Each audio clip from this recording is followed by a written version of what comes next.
Welcome to Hexenshire. My name is Rob, and I will be your host for this evening.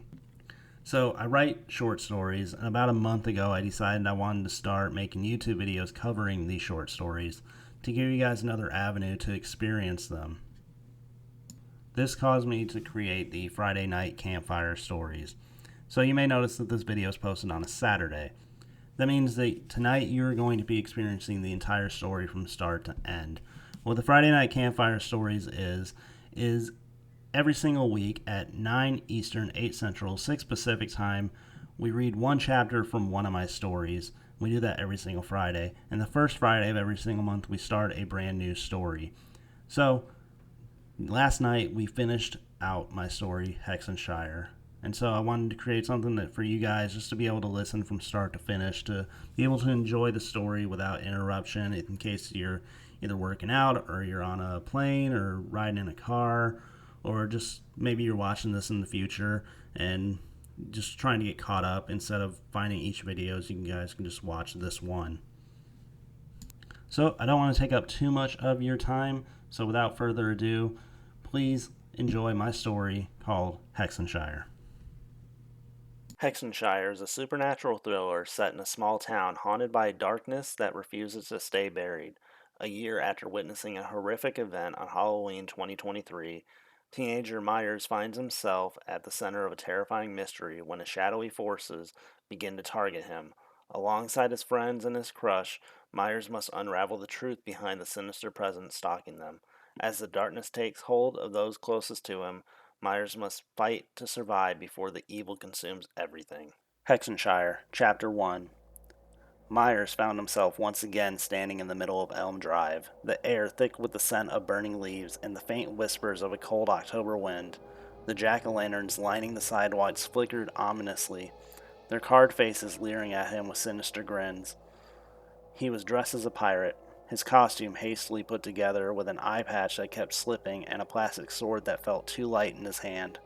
The voices of children echoed faintly in the distance, their laughter mingling with the rustling of leaves. But something was wrong. Myers felt it in the pit of his stomach, a gnawing sense of dread that crept up his spine. The street was too quiet now, the usual Halloween festivities overshadowed by an eerie stillness. Then he saw him. A man stumbled out of the darkness, his clothes torn and dirty, his eyes wide with terror. Myers froze, his heart pounding as the man staggered towards him, gasping for breath. "Help me," the man cried, his voice raw and desperate. "It's going to get me." Myers couldn't move, couldn't speak. He just stared at this man, his mind racing as he tried to make sense of what was happening. The man's eyes locked onto his, wild and pleading, as if Myers held the key to his salvation. "Please," the man begged, reaching out with a trembling hand. Before Myers could react, the sound of approaching footsteps echoed down the street. Heavy and relentless, the man's face twisted in fear as he turned to see the source of the noise, and then Myers saw his father. Dressed in his police uniform, his father appeared out of the shadow, his face a mask of grim determination. He had his gun drawn, the barrel aimed squarely at the man who now cowered before him. "Dad?" Myers whispered, his voice barely audible. "Step back, son," his father ordered, his voice cold and unyielding, but Myers couldn't move, rooted to the spot by a mixture of fear and confusion. The man turned back to him, his eyes full of terror, and for a moment it felt like time had stopped. "Please," the man to Myers whispered one last time, and then the gunshot. Myers jolted awake, his heart racing, his body drenched in sweat. The echoes of the gunshot still rang in his ears, a cruel reminder of the nightmare that had become his reality. He sat up in his bed, the darkness of his room closing in around him, as the memories of the fateful Halloween night a year ago flooded his mind once more. The morning light filtered through his curtains, casting a pale glow across Myers' room. He lays in his bed for a few moments, staring at the ceiling, trying to shake off the remnants of his dream. But the memory of that night was etched deep in his mind, a scar that refused to heal. With a heavy sigh, he dragged himself out of bed, the cold wooden floorboards creaking underneath his feet as he made his way downstairs. The smell of bacon and eggs greeted him as he entered the kitchen. Jack, his father, stood at the stove, a spatula in hand. He was a tall man, broad shouldered, with graying hair that was once as dark as Myers. His face was lined with years of worry and long nights on the job, but he still moved with a certain military precision, each action deliberate and efficient. Morning, kid, Jack said without looking up from the frying pan. Morning, Myers mumbled, sliding into his chair at the small kitchen table. He watched as his father plated the food and set it in front of him. The sight of the food made his stomach churn. His appetite has been almost non existent since last Halloween. He picked at the bacon with his fork, pushing it around the plate. Jack sat down across from him, his own plate untouched. You need to eat, Myers. You got a long day ahead of you. Myers nodded, but didn't say anything. He could feel his father's eyes on him, waiting for something, some sign that things were okay, that they were still connected, but the distance between them felt like an unbridgeable chasm. Each time Jack tried to reach out, Myers pulled further away, the memory of the night creating a wall that neither of them could break through. Halloween is tomorrow. Are you and your friends going out? Asked his father. No, Dad, Myers said in a snarky tone. Halloween is for babies. I'm 13 now. After a few minutes of silence, Jack sighed and picked up his fork, but the meal passed with little conversation. When Myers finished, he pushed his plate away and stood up. I'm going to catch the bus. All right, Jack replied, his voice tight with the effort of holding back something more. Have a good day, son. Myers grabbed his backpack and headed out the door, the cool morning air biting at his skin. The bus stop was only a block away, and he arrived just as the yellow school bus rumbled down the streets. He climbed on, avoiding the driver's half-hearted greeting, and made his way to an empty seat near the middle. A couple stops later, Jason boarded the bus, tall with a build that hinted at his prowess on the football field. Jason was the kind of guy who could easily hang out with the popular crowd, but despite his athletic reputation, he stuck with his friends he's known since elementary school. Jason slid into the seat beside Myers, giving him a nod. Rough night? Jason asked, noticing the dark circles under Myers' eyes. You could say that, Myers replied, leaning back against his seat. The bus made another stop and Hunter got on. He was older by a couple years, and that fact had always made him seem cooler and more experienced than the rest of them. He had a rebellious streak, the kind that kept him on edge of trouble but never quite over the line. He was a protector of the group, and always stood up to bullies whenever they would attempt to walk over his friends. Hunter sat across from him, giving Jason a fist bump before turning to Myers. What's up, man? You look like you've seen a ghost. Myers shrugged. Just tired. Hunter raised his eyebrows, but didn't press further. He knew better than not to push any buttons when Myers was in one of his moods. Finally, Frederick joined the group, carefully adjusting his glasses as he squeezed into the seat next to Hunter. Frederick was the brains of the group, always buried in a book or working on some new projects. His wiry frame and slightly awkward demeanor made him an easy target for bullies, but with Jason and Hunter around, no one dared to mess with him. So, you guys ready for that history test? Frederick asked, pulling out a notebook and flipping through pages. Jason groaned. Don't remind me. I haven't even studied. Hunter chuckled. You never do, and you still manage to pass. Not all of us can be geniuses like Frederick here, Jason said, ruffling Frederick's hair, much to his annoyance. Myers watched the exchange with a faint smile. Despite their differences, the group had always been tight-knit, each of them always bringing something different to the table. The bus rolled through the tiny town. Hexenshire was kind of a small town that seemed frozen in time, tucked away from the hustle and bustle of the outside world, nestled in a valley surrounded by rolling hills and dense forest. It was a place where nature and community coexisted in a delicate balance. The town was picturesque, with its trees-lined streets and historic brick buildings that stood as a testament to the bygone era. The main street was aptly named Maple Avenue, was the heart of Hexenshire.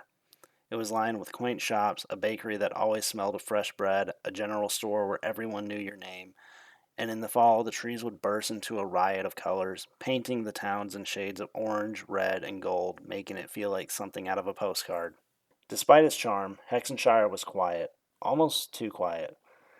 It was the kind of place where everyone knew everyone else's business and nothing much ever happened. The town's biggest events were the annual Harvest Festival and the 4th of July parade, both of which brought the community together in a display of small town pride. But for all its beauty, there was an undercurrent of something darker, a history that the older residents spoke of in hushed tones, and a feeling that the town held secrets, buried just beneath the surface.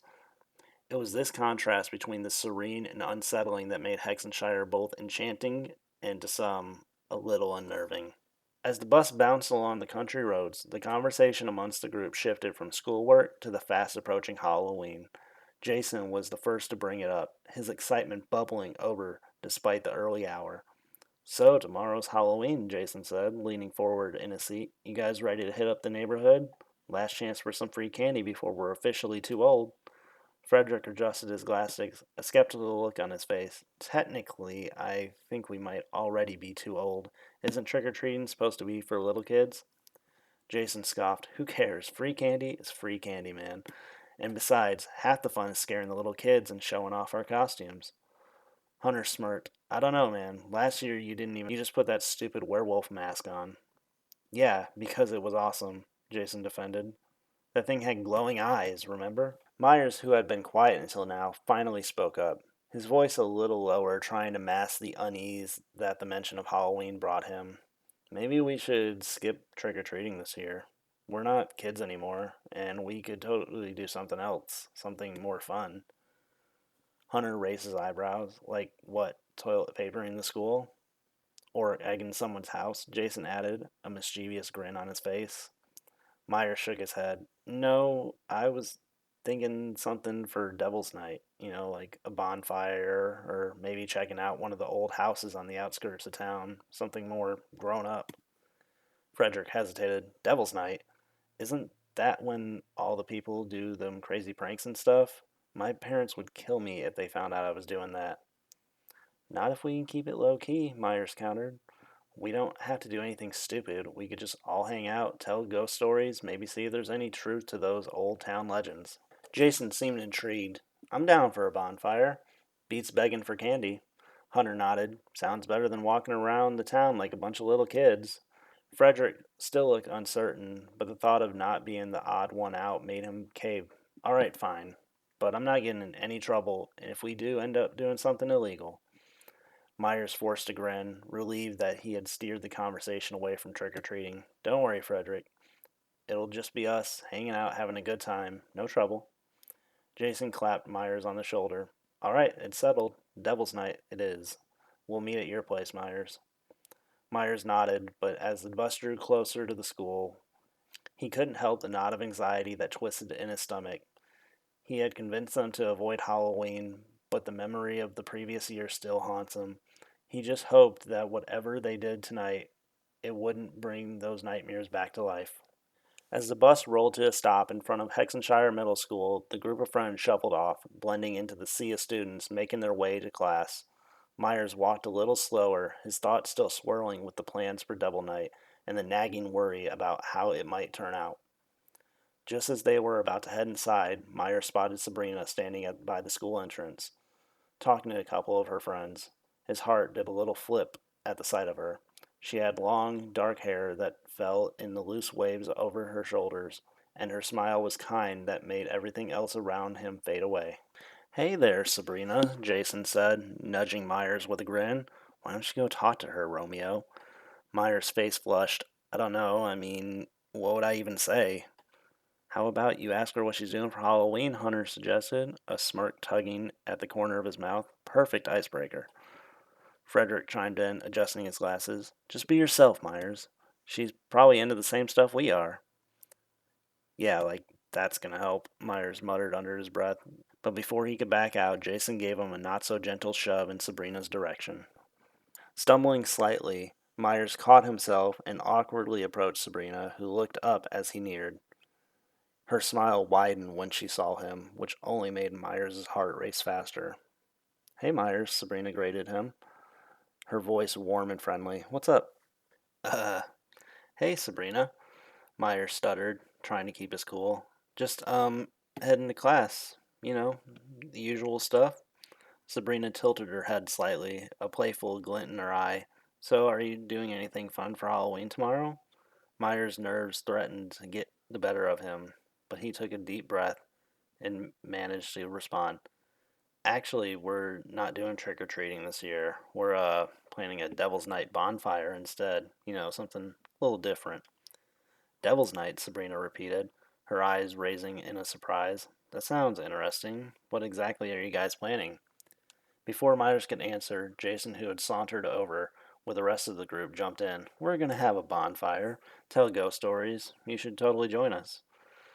Sabrina's smile faltered slightly, and she glanced back at Myers. That sounds cool, but isn't Devil's Night when people usually get into trouble? Frederick quickly spoke up, trying to reassure her. We're not planning anything crazy. Just hanging out. It's more about the vibe than causing trouble. Yeah, Hunter added, leaning in casually against the wall. Just a chill night with friends. Could be fun, especially if you're there. Sabrina seemed to consider it, then looked back at Myers. It does sound like fun. Are you guys sure you don't want to do anything for Halloween, though? I've got this really cool costume. Myers felt a pang of regret, but managed to smile. It's just, after last year, I thought maybe we'd try something different, but if you want to, we could. No, it's okay, Sabrina said. I hope that you guys have fun with that, and who knows, I may just have to pop up and say, what's up? Myers worried that he did something wrong by not receiving confirmation that Sabrina would be there. He was assured by Jason that he worked the conversation perfectly and that she was for sure going to show up. The night air was cool and crisp as the flames of the bonfire crackled and danced, casting flickering shadows on the trees that surrounded the small clearing. The group had gathered in a secluded spot just outside of town, where the woods were thick enough to make it feel like they were the only people in the world. But despite the warmth of the fire, Myers couldn't shake the cold knot of worry which had settled in his stomach. Sabrina still hadn't shown up, and it was getting late. He tried to focus on the stories his friends were telling, but his mind kept drifting back to her. What if she decided not to come? Or worse, what if something happened to her? And then, when they looked under the bed, all they found was a single bloody handprint. Jason finished his stories with flourish, waving his hands dramatically. Frederick rolled his eyes. Come on, Jason. That's the oldest story in the book. It's a classic for a reason, Jason shot back, grinning. Besides, I saw you jump a little. Hunter, who had been lounging on a log with a bored expression, suddenly stiffened. He held up his hand to silence the group, his eyes narrowing as they listened intently. What is it? Myers asked, his voice barely above a whisper. Hunter stood up slowly, his gaze fixed on the dark woods beyond the reach of the firelight. Shh. Do you hear that? The group fell silent, straining to hear what had caught Hunter's attention. There it was again, a faint rustling sound coming from the bushes beyond. The sound sent a shiver down Myers' spine as he glanced nervously at the others. Probably just an animal, Frederick suggested, though his voice betrayed a hint of unease. Or maybe a psycho killer, Jason joked, though his laughter sounded forced. The rustling grew louder. Hunter took a step forward, putting himself between the group and whatever was out there. Stay back, he warned, his tone serious. I'll check it out. Just as Hunter was about to step into the shadows, the bushes parted, a figure emerged. The firelight caught the edge of the flowing black cape, and then a familiar laugh filled the clearing. Boo! Sabrina stepped into the light, her face painted pale with dark dramatic makeup that made her look like a gothic vampire. She was grinning from ear to ear, clearly pleased with herself for the scare. Sabrina, Myers exclaimed, a mix of relief and embarrassment flooding through him. Sabrina laughed as she joined the group by the fire. Sorry I'm late. I couldn't resist sneaking up on you guys. Looks like I got you good. Hunter shook his head, a smirk playing on his lips. You got us. All right. Nice one. Jason patted Sabrina on the back. That was epic. You should have seen Myers' face. Myers tried to play it cool, but he couldn't help smiling. Yeah, you got me, but it's good to see that you made it. As the group settled back around the fire, the energy of the night began to wane. The stories had been told, the snacks eaten, the initial excitement of being out on Devil's Night was starting to wear off. Jason, ever the instigator, suddenly perked up and reached into his backpack. Alright, guys, I got something that'll make this night a little more interesting. He pulled out a couple rolls of toilet paper and waved them in front of the group. Hunter raised an eyebrow. You brought toilet paper? What for? Jason grinned mischievously. For some classic TPing, of course. I say we hit up Miss Ramirez's house, our beloved Spanish teacher. She's always given us too much homework, so I think it's time for some payback. Frederick looked uneasy. I don't know, Jason. What if we get caught? Jason shrugged. We won't. It's Devil's Night. Pranks are practically a tradition. The group exchanged looks, and Myers could see that they were on the fence.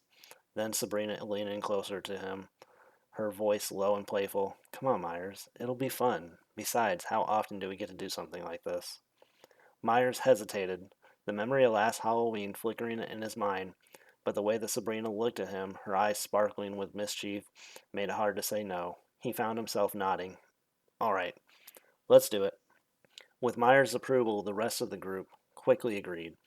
They put out the fire and grabbed the rolls of toilet paper, setting off towards Miss Ramirez's house, with a mix of excitement and nerves.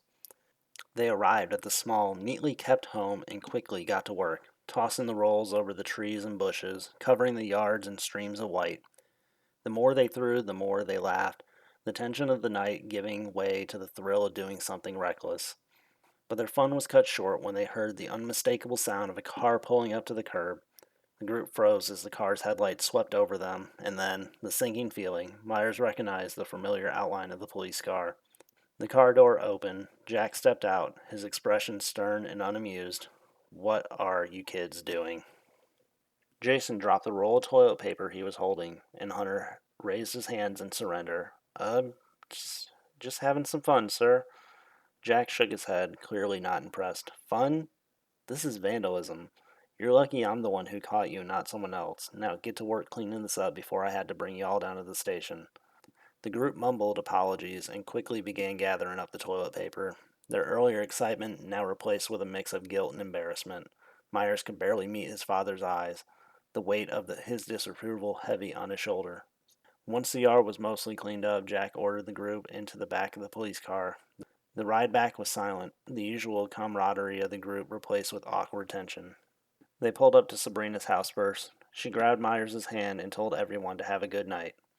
Thanks for the invite, Myers. We should do it again sometime, Sabrina said softly before looking at Myers' father. Just without the vandalism. They finally pulled up to the remaining friends' houses. Jack gave each of the kids a stern warning before letting them out. When it was just Myers left in the car, Jack finally spoke to him directly. I'm disappointed in you, Myers. I expected better. Myers nodded, feeling a lump form in his throat. I'm sorry, Dad. Jack didn't say anything else as they drove the rest of the way home, but the silence between them said enough. The night that had started out with so much potential had ended in a way that Myers hadn't expected, reminding him once again that some things just never seemed to go right. After the long, tense ride home, Myers quietly slipped out of the police car and trudged up the steps to the front door. Jack didn't say another word, just gave him a heavy sigh before heading to his own room. Myers knew that he had messed up, and the weight of his father's disappointment pressed heavily on him as he climbed up the stairs to his bedroom. As he changed into his pajamas, he couldn't help but replay the events of the night over in his mind. What was supposed to be a fun, harmless prank had gone completely wrong, and now all he wanted to do was forget the whole thing ever happened and get some sleep. He glanced at the clock on his nightstand, 11:59, almost midnight. With a tired sigh, Myers flopped onto his bed, pulling up the covers to his chin. His room was quiet, the only sound of the faint rustling of the trees outside his window. He tried to push the uneasy feeling from his mind, chalking it up to the lingering guilt and the strange events of that night. But just as the clock struck midnight, the atmosphere in the room shifted. The air grew heavy, almost suffocating. A low, eerie hum seemed to fill the space. Myers sat up, his heart pounding. Something was wrong. Before he could even process what was happening, his action figures, lined up neatly on the shelf across from him, began to twitch. It started out with just a few small movements, but soon the toys were fully animated, their tiny plastic limbs moving with a life of their own. Myers watched horrified disbelief as his action figures, once harmless and familiar, turned towards him with menacing intent. One by one, they began to leap off the shelf, their tiny weapons and fists aimed directly at him. What the? Myers barely had time to react before the first figure, a knight clad in silver armor, launched itself at his face. He swatted it away, sending it crashing to the floor, but another figure, a ninja with a gleaming sword, came at him from the side, slashing at his arm with surprising force. Myers yelped in pain, batting the ninja away and stumbling out of bed, his mind racing as he tried to make sense of what was happening. These were toys. How could they be attacking him? Desperation took over as more figures joined the assault: a cowboy with a tiny lasso, a soldier with a miniature rifle, even a superhero with a cape that seemed to whip at him like a living thing. Myers grabbed the nearest toy, a plastic pirate, hurled it at the window with all his strength. The glass rattled as the toy bounced off the pane, but Myers didn't stop. He grabbed the next one, a robot, and threw it with even more force. These action figures kept coming, relentless in their attacks, but Myers fought back with a mixture of fear and determination. One by one, he snatched them up and hurled them out the window, the tiny invaders clattering to the ground outside. Each throw was a struggle, but eventually the room fell silent as the last toy was tossed out. Panting, Myers slammed the window shut, his heart still racing. He stood there for a moment, hands on the windowsill, trying to calm his breathing.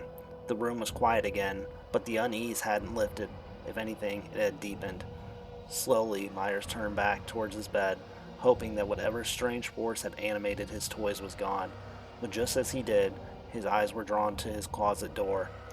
It had been slightly ajar when he went to bed, but now it was open, wider, revealing the darkness within. A shiver ran down his spine as he noticed something, no, someone, standing in the shadows of the closet. A tall, dark figure, its features obscured by the blackness, was slowly emerging. Myers froze, his breath catching in his throat as the figure stepped forward, one deliberate step at a time. The figure moved with an unnatural grace, its presence filling the room with a cold, oppressive dread. Myers wanted to scream, to run, but he was rooted to the spot, unable to tear his eyes away as the figure reached the threshold of the closet. And then, a sudden burst of terrifying speed. The figure charged at him, its shadowy form lunging across the room. Myers let out a scream. The last thing he saw was the darkness enveloping him before everything went black.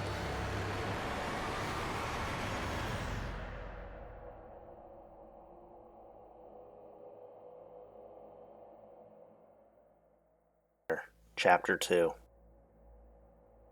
Myers jolted awake, his heart hammering in his chest, and he was drenched in cold sweat.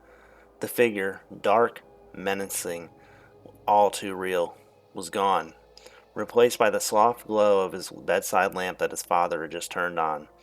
Jack stood next to the bed, his face etched with concern. "Myers, what's going on? I heard you screaming," Jack asked, rubbing his son's shoulders. Myers blinked, still disoriented, trying to process what had just happened. The closet door was now closed, the toys were all in place, everything looked normal. But it hadn't been. He knew it hadn't. I'm fine," Myers stammered, rubbing his eyes. "Just a bad dream, that's all." Jack frowned, scanning the room as if expecting to find something out of place. "Are you sure? You sounded pretty freaked out." Myers swallowed hard, nodding. He didn't know how to explain it, and even if he tried, what would he say? That his toys had come to life and attacked him, and a shadowy figure had charged him from the closet? It sounded ridiculous, even in his own head. "Yeah, Dad, just a nightmare," Myers repeated, forcing a weak smile. "Sorry I woke you." Jack lingered for a moment, clearly unconvinced, but eventually he sighed and headed back towards the door. "All right, kid, try to get some sleep. You got school tomorrow." "I will," Myers lied. As soon as Jack left, Myers sat back up, his eyes darting towards the closet. His pulse quickened again when he saw it, the faint outline of the shadow figure, still standing there. It was barely visible in the dim light, but his presence was still unmistakable. And this time, it was smiling. Myers' throat tightened as the figure just stood there, watching him. He pulled the covers up to his chin, forcing him to look away, but the image burned in his mind. Every few minutes, his gaze would flicker back to the closet, and there it was, still smiling, still watching. At some point in the night, the figure moved. Myers was half asleep, fighting to stay awake, when he heard the blinds over his window snap down with a soft thud. His eyes shot open. He saw it. The dark figure standing at the window now. The shadowy face pressed close to the glass, staring out into the night. Myers froze, unable to breathe. It didn't move, didn't say a word, just stood there, motionless, like it was waiting for something. He squeezed his eyes shut, trying to will it away, but every time he dared to look again, it was still there. The hours crawled by. Myers didn't sleep. When the first light of the dawn crept through the edges of the blind, the figure finally vanished, leaving him feeling drained and hollow. The next morning, Myers dragged himself downstairs, his body aching from lack of sleep. Jack was already in the kitchen, making breakfast. He glanced up as Myers slumped into his chair. "You look like hell," Jack said, flipping pancakes onto a plate. "Rough night?" Myers nodded, not bothered to elaborate. His mind was still spinning from what he had seen, and he wasn't sure how to explain it even if he wanted to. He picked at the pancake Jack had set in front of him, but his appetite was gone. Jack grabbed his coat and his keys. "I've got to run to the station for a bit. I'll be back before dinner. You'll be okay, right?" Myers nodded absently. "Yeah." "All right," Jack said, giving one last concerned look before heading to the door. "Try to take it easy today, and happy Halloween." As soon as the door clicked shut behind Jack, the silence of the house closed in around Myers. He glanced around waringly, half expecting something else to jump out at him, but the house was still, until it wasn't. It started small, a spoon rattling on the counter. Myers stared at it, unease creeping up his spine. Then, one of the chairs at the table shifted ever so slightly, scraping the floor. Myers' pulse quickened as the air in the room thickened just like the night before. Without warning, a glass on the counter slid across the surface and crashed to the floor, shattering into pieces. Myers jumped up, backing away as the fridge door swung open and closed by itself. Plates and utensils began to rattle, and then, as if possessed by some unseen force, random objects in the kitchen started hurling themselves at Myers. He ducked just in time to avoid the coffee mug that smashed against the wall behind him. A spatula flew past his head, and the kitchen faucet turned on, spraying water everywhere. Myers scrambled for cover, pressing himself against the wall as the chaos around him intensified. "What the hell?" Myers shouted, trying to shield himself from the barrage of flying items. His heart was racing, and his mind was reeling. This wasn't a bad dream. This was happening. Again. Suddenly, the front door swung open, and Jack rushed back in, his face etched with confusion and alarm. "Myers, what's going on in here?" The second that Jack stepped into the kitchen, the chaos stopped. The objects dropped to the floor, the faucet shut off, and the room fell to an eerie stillness. Myers stood frozen, breathing hard, his eyes wide, fixed on his father. I, I don't know," he stammered, trying to make sense of what had just happened. "Things just started attacking me." Jack glanced around the kitchen, his brow furrowed. "Attacking you?" He didn't sound convinced, and Myers couldn't blame him. There were broken dishes and water everywhere, but no sign of what had caused the mess. "It happened last night, too," Myers said quietly, his voice shaken. "Things, they're not right." Jack sighed, rubbing his hands over his face. He looked tired, worn down by everything. "Look, Myers, maybe you just need some more sleep. It sounds like stress to me. Halloween's always been rough on you." Myers wanted to protest, to tell him that it wasn't just stress or a lack of sleep. It was real. But the words caught in his throat. He just nodded weakly. Jack gave him a long nod, then shook his head. "Just clean this up, all right? I gotta get going. We'll talk later." With that, he turned and left again, leaving Myers alone in the quiet Rhett kitchen. But even as Myers began to clean up, he could still feel it. The presence lurking just out of sight. That figure, smiling, watching, waiting. Myers couldn't shake the unsettling events from the night before or the bizarre attack in the kitchen. When he finally stepped outside to catch the bus, he noticed something strange. No one else was waiting at the stop. Usually a couple kids from the neighborhood would be there, chatting and laughing, but not today. The street was eerily silent. As the bus pulled up and the doors creaked open, Myers hesitated. The driver gave him a nod, but something about the man's eyes seemed off, dull, almost lifeless. Shrugging off the feeling, Myers climbed aboard and made his way to his usual seat near the back. But as he sat down and glanced around, he realized something even more unsettling. He was the only kid on the bus. Every other seat was empty, the silence pressing in on him from all sides. Myers' stomach churned with unease. Where was everyone? The bus pulled away from the curb, and as it rumbled down the street, Myers felt a chill settle over him. He tried to distract himself, staring out the window, but the world outside seemed oddly distorted, like a dream where everything was just a little off. As the bus drove on, the temperature seemed to drop, and the dim morning light outside grew darker, almost like twilight. Myers' breath came in shallow gasps as he noticed the condensation forming on the window. He could see his reflection staring back at him, pale, wide-eyed, terrified. Then the bus lurched suddenly, and Myers felt a cold, invisible hand clamp around his throat. His hand flew to his neck, but there was nothing there, just a crushing force squeezing the air out of him. He gasped for breath, panic surging through him as he struggled against the unseen grip. His vision blurred, and he could feel himself slipping, darkness creeping in from the edges. The bus seemed to spin around him, the walls closing in as the pressure on his throat intensified. He tried to scream, to call for help, but no sound escaped his lips. Just when he thought he couldn't take it anymore, the bus screeched to a halt. The door hissed open. Myers heard the familiar sound of footsteps climbing the steps. The grip on his throat loosened, and he fell forward, gasping for breath, clutching his chest. Myers? You okay, man?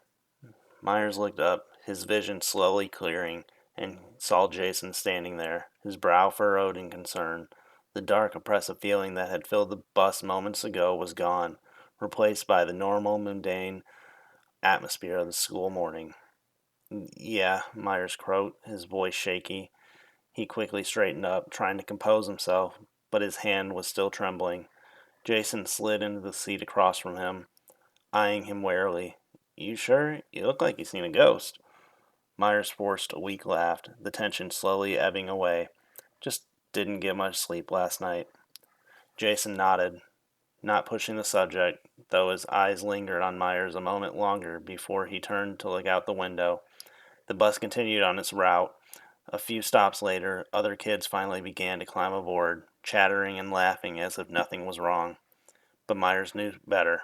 Something was wrong. Something far more sinister than he could ever explain. And whatever it was, it had almost killed him. Myers bit his tongue until the rest of his friends got on the bus, and he couldn't hold his concerns back anymore. Guys, I'm being attacked. Myers blurts out to his friends. Ever since I got home last night, something has been trying to kill me. First my action figures, then this shadow person. Even this morning, the kitchen attacked me. The bus fell silent moments before laughter immersed the friend group. Buddy, what are you on? Asked Frederick. What type of Halloween prank is this? I'm serious. This happened to me. I think I might die from this, Myers says, worrying. The friend group felt awkward because they couldn't tell if he was telling the truth. Myers wasn't the one to be coming up with stories, but at the same time, this couldn't actually be happening to him, right?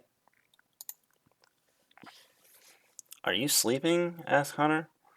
No, but that's not the problem. I swear, something is trying to kill me, Myers says. I don't want to sound mean, but it sounds like you just need some sleep. I know the events of last year's Halloween are tormenting you, but you just need some Z's, man, says Jason. Myers is getting frustrated with his friends not believing him, but at the same time, he completely understands where they're coming from. He got that it sounded crazy and decided to keep quiet the remainder of the bus ride. When the bus finally arrived at the school, Myers felt a rush of relief as he stepped onto the familiar pavement of the schoolyard. The cold grip on his throat had left him shaken, but being surrounded by the usual chaos of students milling around, laughing ahead into their classes helped ground him. Jason gave him a parting nod before disappearing into the crowd, but Myers couldn't shake the feeling of unease that still clung to him. As he walked through the hallways, the morning passed in a blur. His mind kept drifting back to the bus and the shadowy figure that had haunted his dreams. He barely registered the words coming from his teachers, his thoughts heavy with dread. By the time lunch period rolled around, Myers felt like he was on autopilot. He was sitting in history class, his mind far from the lecture about the Civil War, when a sudden sharp pang in his stomach jolted him out of his thoughts. He raised his hand. "Mr. Hayes," Myers called out, interrupting the teacher mid-sentence, "can I use the bathroom?"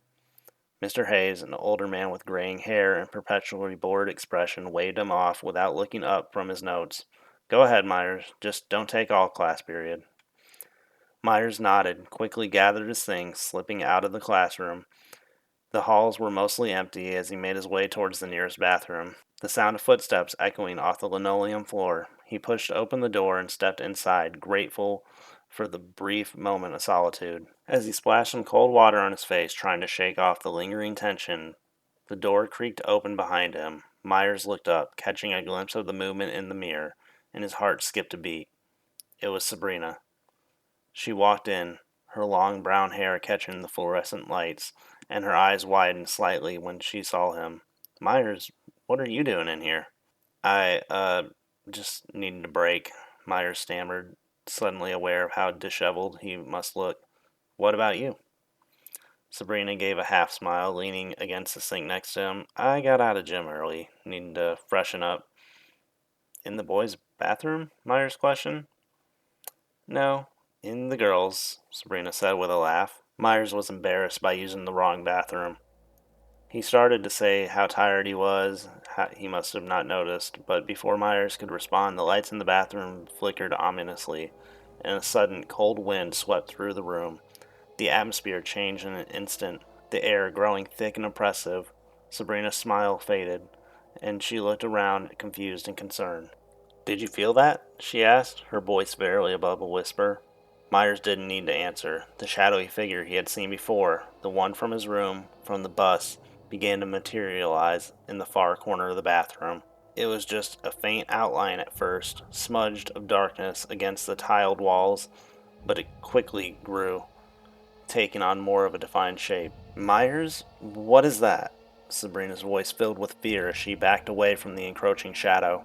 Myers' throat tightened as the figure grew clearer, its form shifting and writhing as it advanced towards them. "I don't know, but we need to get out of here now." The shadow lunged faster than Myers could react. It grabbed him, cold and suffocating, wrapping him like a living nightmare. Myers struggled, gasping for breath as the darkness squeezed tighter, its grip icy and relentless. Sabrina screamed, but instead of running, she grabbed the first thing she could find, a heavy metal trash can, and swung it at the shadow. The impact didn't faze the entity, but it gave Myers a moment of reprieve. He managed to break free, stumbling back towards the sink. "Help me," Myers gasped, his voice barely audible. Without hesitation, Sabrina grabbed him by the arm and pulled him towards the door. But the shadow wasn't done. It reared up, dark tendrils reaching out, slamming the door shut before they could escape. The temperature of the room had plummeted. The lights flickered again, casting the room in an eerie strobe-like glow.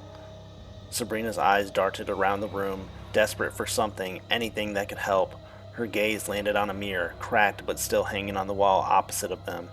Without thinking, she grabbed Myers and dragged him towards it. "The mirror," she shouted. "Maybe it can't stand the light. Reflection, something, I don't know." Myers didn't understand what she meant, but he followed her lead, turning to face the mirror. As they did, the shadow hesitated, its form wavering as if it were confused. "Come on, you ugly freak," Sabrina shouted. The duo grabbed the edge of the mirror and tilted it so the light from the overhead fixtures reflected directly onto the shadow. The effect was immediate. The shadow recoiled, its form distorting and shrinking under the harsh glare. Myers watched in astonishment as the darkness began to retreat, its hold on the room weakening. "It's working!" Myers shouted, his voice filled with a mixture of relief and disbelief. But the shadow wasn't done yet. It let out a low growl, a sound that seemed to reverberate through the walls. It surged forward one last time, but they held the mirror steady, the light pushing back until, with a final hiss, it vanished, dissolving into nothingness. The room fell silent, the oppressive atmosphere lifting as if a storm had just passed. Sabrina let out a shaky breath, lowering the mirror and leaning heavily against the sink. Myers stood there, his heart still racing, trying to process what had just happened. He looked at Sabrina, who was pale but composed, and managed a weak smile. "Thanks. I don't know what that was, but thanks." Sabrina gave him a small, nervous laugh. No problem, but you owe me an explanation. A real one. Myers nodded, knowing she deserved that much, but for now, all he could do was nod and try to catch his breath, still reeling from the encounter. Let's get out of here, Sabrina said, glancing around the now normal bathroom. I don't think I ever want to see this place again. Myers couldn't agree more. As they walked out together, he couldn't help but feel a strange mixture of fear and relief. Whatever had attacked him wasn't gone for good, but he knew that much. But at least for now, he wasn't facing it alone. They left the bathroom, and Myers explained everything that had happened since last night. Relief was given to him as he finally had someone that believed him. But what would happen next? Was the shadow person gone? Was he free from the evil? Unfortunately, this would just be the beginning. Hexenshire, Chapter 3. Myers and Sabrina thought it would be best to head to Myers' house and try to figure out what happened and why it was happening. Maybe there were others that were seeing the same shadow person. So, do you have any idea what that thing was? Sabrina asked, her brow furrowed on the walk to Myers' house. I mean, I've heard of haunted places and things like that, but this was different. Myers shook his head, feeling the weight of the day. I don't know. It felt like something out of a nightmare, but it was real. I just hope it doesn't come back. As they neared the parking lot, Myers spotted Jack's cruiser pulling up. His stomach sank. Hey, Myers, Jack called out, pulling to the curb. Aren't you supposed to be in school? Myers hesitated. Sabrina looked at him, then looked back at Jack before speaking up. I'll walk home, sir. It's a nice day and I could use some exercise. Jack nodded, though he looked a bit skeptical. All right, Sabrina, just be careful. Myers took a deep breath, stepping closer to Jack's car. Actually, Dad, I'm not feeling great. I think I might head home and rest for a bit. Jack's concern was evident as he gave Myers a scrutinizing look. You don't look so hot. All right, let's get you home. Sabrina waved as Jack drove away. Myers sat silently in the passenger seat, staring out the window, his mind racing with thoughts of the shadow and what it could mean. Myers' mind started going back to what happened a year ago today. The man was saying he needed help. Something was trying to get him. What if he had an encounter with the shadow person? Dad, what happened last Halloween? Myers asked. Well, son, I had to protect you. There was a man who was going crazy, talking about killing and death. He felt like his life was in danger, but wouldn't really explain what was going on, Jack explained. He stole a gun from one of my officers when he went to put him in handcuffs, and he said he had to kill it. Myers felt nauseous about what his dad was explaining. It was almost certain that this man was going through exactly what he was. I wasn't sure who he was talking about killing, so when he approached you, I did what I had to do to protect you, Jack told his son. Myers sat quietly as he knew his case and the guy from last year's was related. But why him? What did Myers do to inherit this curse? Jack dropped his son off at home. When Myers arrived, he saw Sabrina standing at the back door, her expression one of quiet determination. Let's get it started, she said, pushing the door open. We need to figure out what's going on. Myers told Sabrina the story that his dad had just told him. Both agreed they are related, but how or why?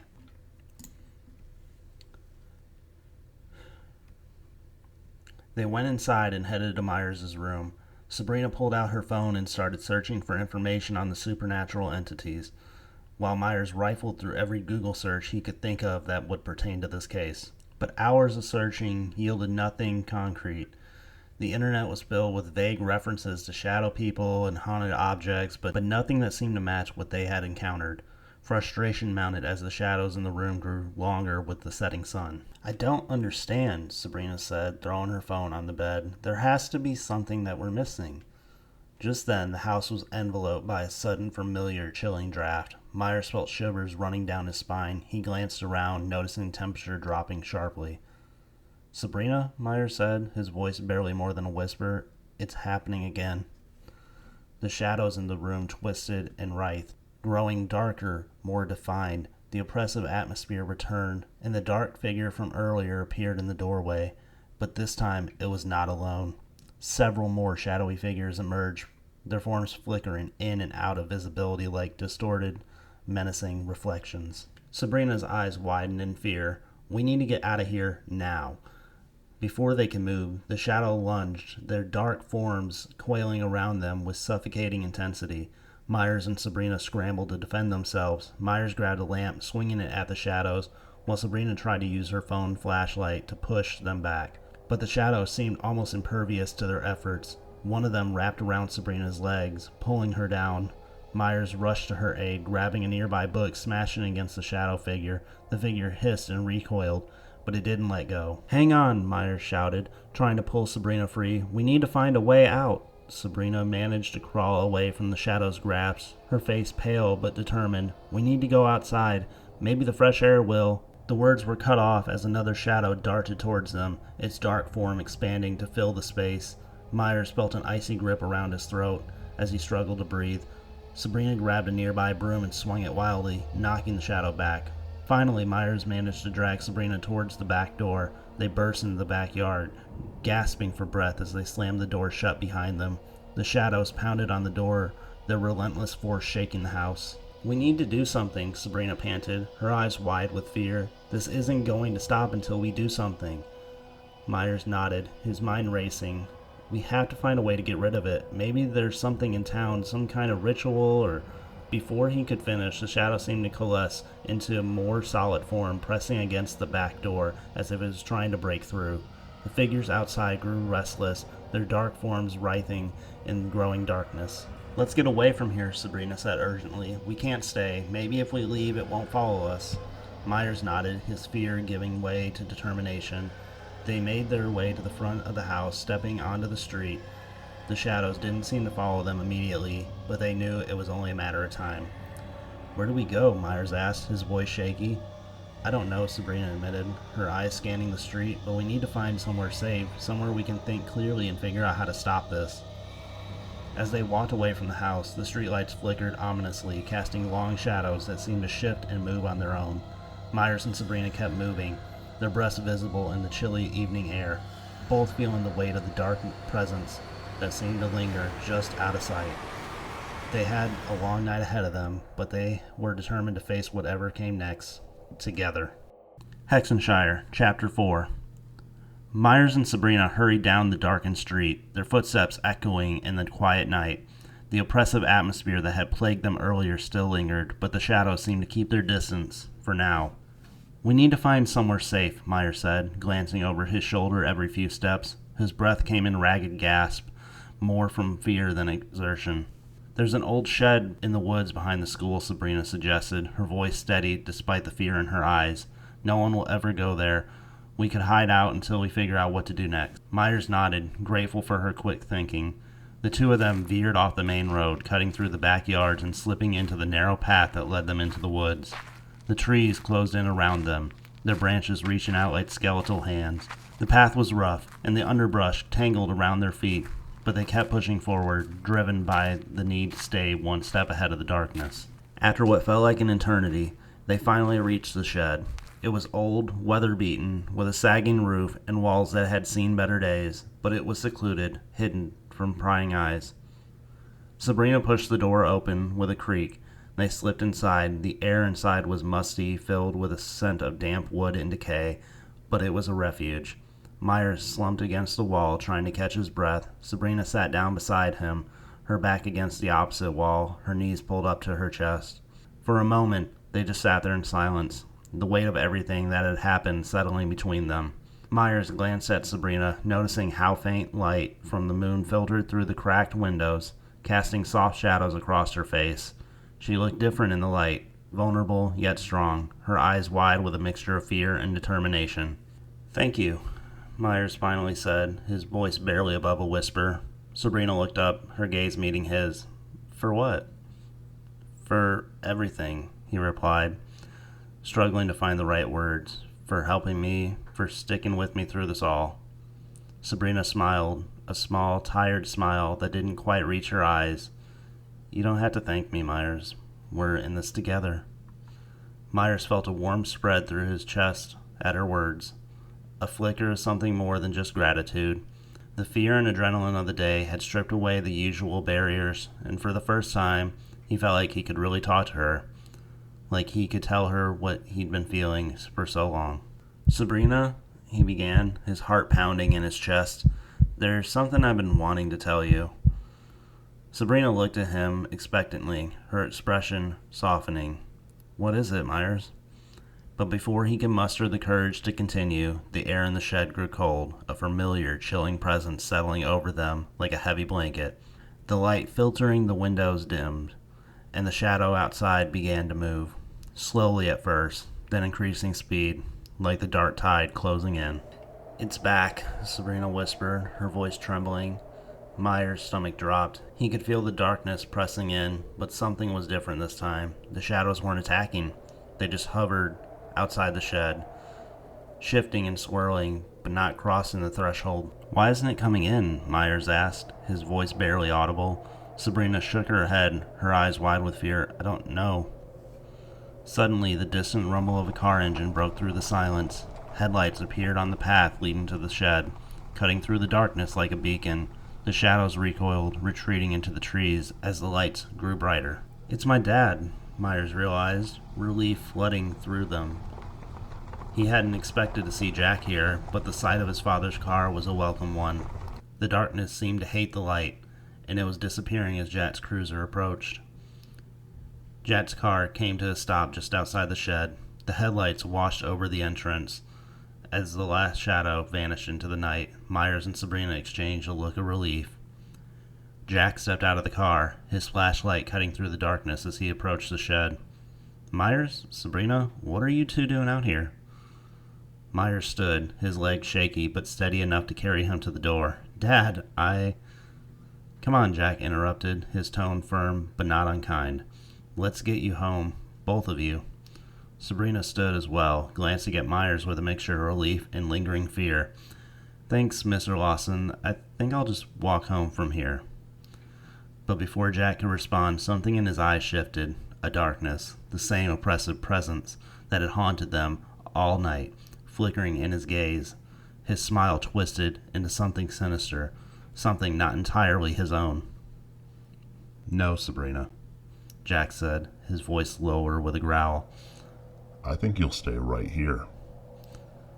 Sabrina's eyes widened in fear as Jack's hand shot out, grabbing her arm with an iron grip. "Mr. Lawson, what are you doing?" "Dad, stop!" Myers shouted, but his words were drowned out by the cold, malicious chuckle that escaped Jack's lips. "You shouldn't have interfered," Jack said, his voice dripping with malice. He shoved Sabrina back into the shed with a force that sent her stumbling. Before she could react, Jack slammed the door shut, locking it from the outside. "Dad, what are you doing?" Myers cries, panic rising in his chest as he banged on the shed door, trying to free Sabrina. But Jack's grip was like steel as he dragged Myers away from the shed and towards the car. "It's time for us to go, Myers," Jack said, his voice eerily calm. Through the twisted smile never left his face. "We have important work to do." Myers struggled, but Jack's strength was overwhelming. The darkness seemed to pulse around them, feeding off of fear and confusion in the air. Jack shoved Myers into the passenger seat of the car and slammed the door shut before getting behind the wheel. "Dad, please, stop this," Myers pleaded, but his words fell on deaf ears. Jack started the engine, his eyes now fully consumed by the darkness that had taken a hold of him. As they drove away, Myers looked back at the shed, seeing Sabrina's frightened face in the small, cracked window, her hands banging against the glass in desperation. "Dad, where are we going?" Myers asked, his voice trembling.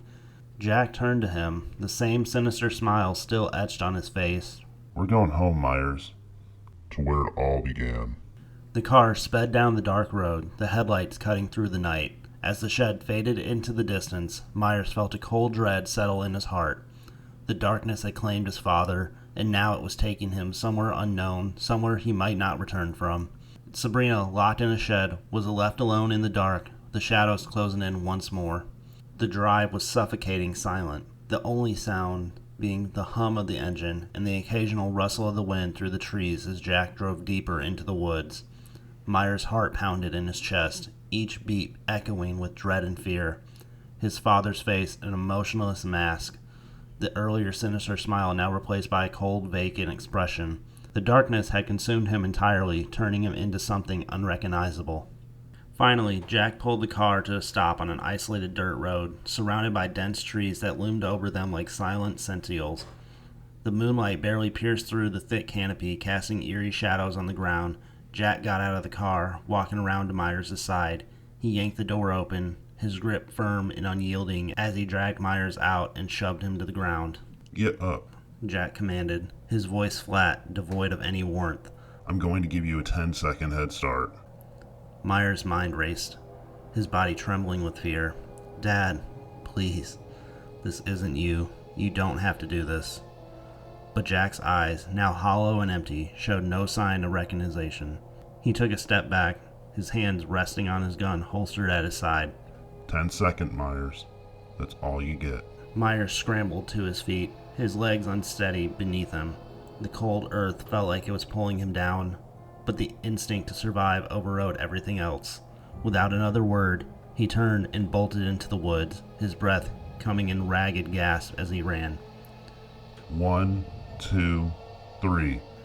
Jack's voice rang out through the trees, each number sending a fresh wave of terror through Myers. He ran as fast as he could, his feet barely touching the ground as he weaved through the underbrush. Branches scratched at his face and arms, but he didn't slow down. He couldn't. Not with his father counting down behind him, not with the knowledge that Jack would follow through on his threat. 4, 5, 6. The numbers seemed to echo in his mind, growing louder and more ominous with each passing second. Myers' lungs burned, and his legs felt like they were on fire, but he pushed himself harder, the primal need to escape driving him forward. 7, 8. The woods were a blur around him, the darkness closing in from all sides. He could barely see where he was going, but he knew he had to keep moving. He couldn't stop now. 9. Myers heard the sound of the gun behind him being drawn from its holsters, the metallic click sending a jolt of terror through him. 10. The first shot rang out, splitting the night air like a crack of thunder. Myers ducked instinctively, his heart slamming against his ribs as he heard the bullet whiz past him, hitting a tree with a sickening thud. Jack wasn't aiming to miss, he was aiming to kill.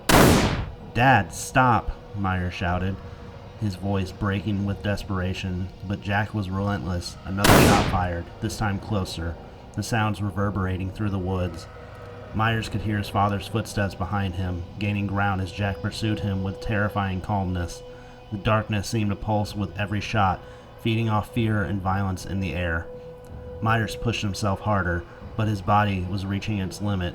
He could hear Jack's heavy breathing behind him, the crunch of leaves under his boots. He was getting closer, and Myers knew he couldn't outrun him much longer. In a desperate attempt to escape, Myers veered off the path, stumbling through the dense underbrush. His legs were weak, his breath coming in ragged gasps, but he kept moving, driven by the primal instinct to survive. Suddenly, trees parted, and Myers found himself on a familiar road.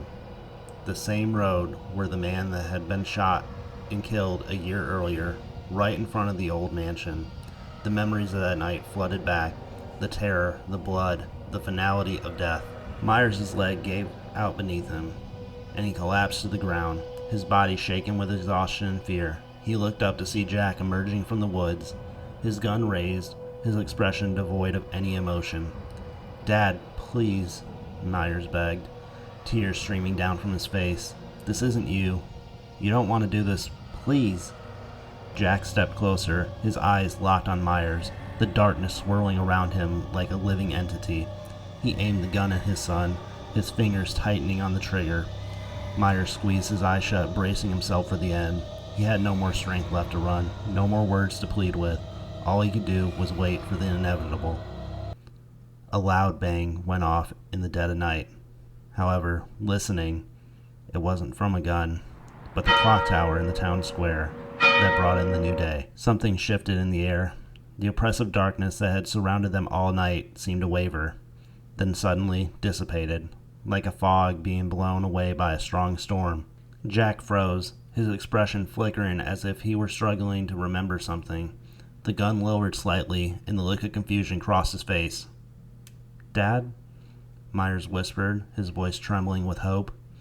Jack blinked, the emptiness in his eyes slowly giving way to something more human. He looked down at the gun in his hand, then at Myers, as if seeing him for the first time. Myers? What am I doing? Jack's voice was hoarse, filled with confusion and horror as he realized what he had been about to do. He dropped the gun, his hand shaking uncontrollably. Oh my God. Myers, what have I done? Myers, still shaking with fear and exhaustion, looked up at his father, unsure if he was truly back to himself or if it was just another cruel trick of the darkness.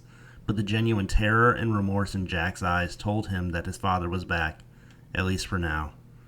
Jack fell to his knees beside Myers, pulling him in to a tight embrace. I'm sorry. I'm so sorry, son. I don't know what came over me. His voice broke as he choked back a sob, holding Myers as if he might disappear.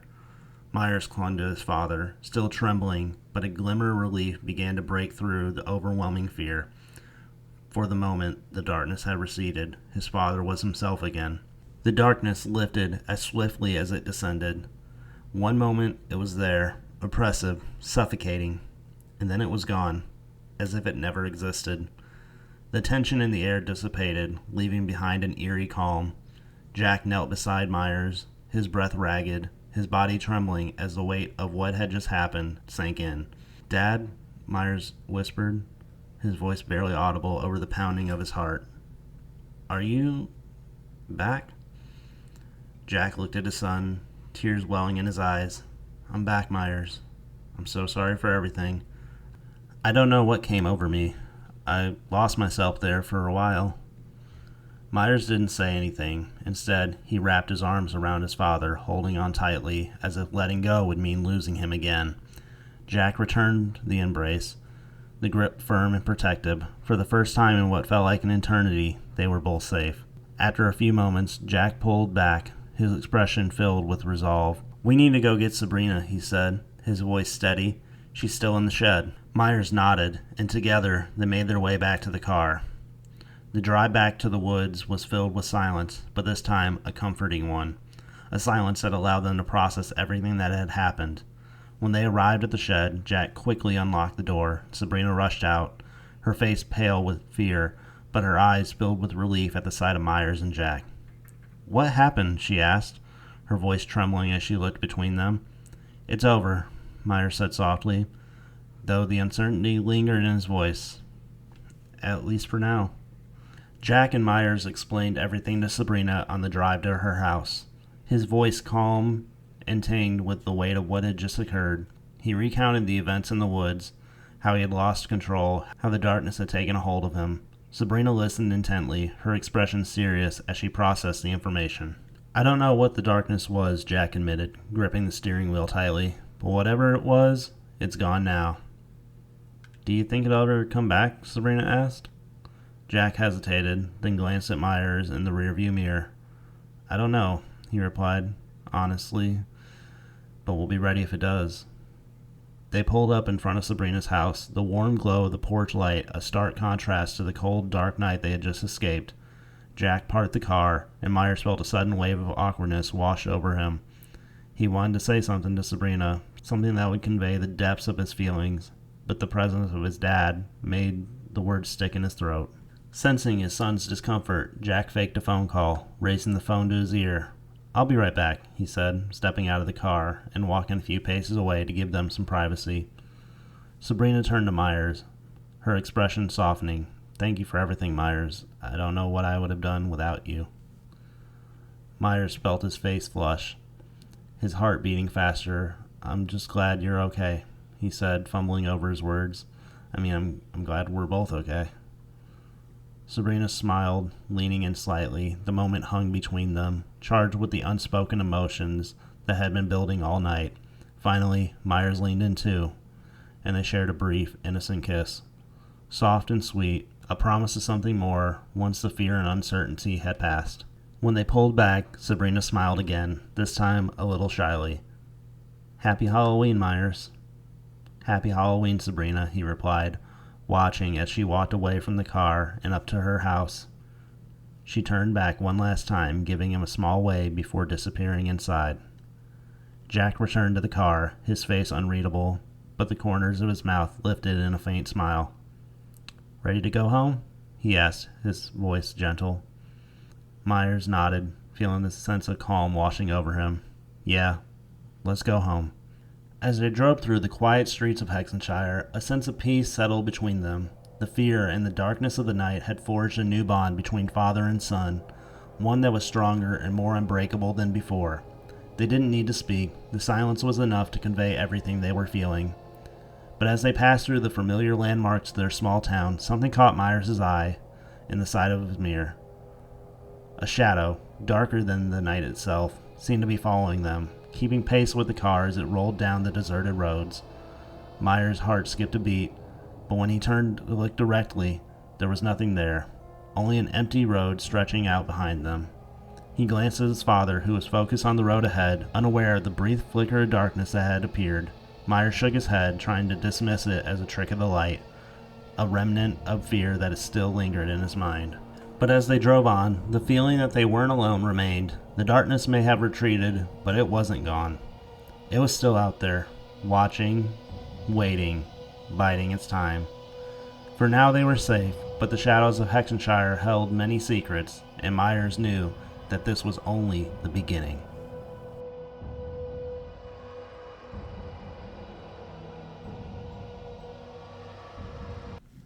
That is the end of Hexenshire. I hope that you guys enjoyed. If you did, please be sure to click that like button, hit that subscribe button. If you're watching this present day, we will be back on Friday with chapter 1 of a brand new story. If you're watching this in the future, feel free to check out the rest of the channel, see some of the other stories that I have up, and we will be back every single Friday, 9 Eastern, 8 Central, 6 Pacific time with a brand new video. That's all I have for you guys today. Thank you guys for watching. We'll see y'all next time.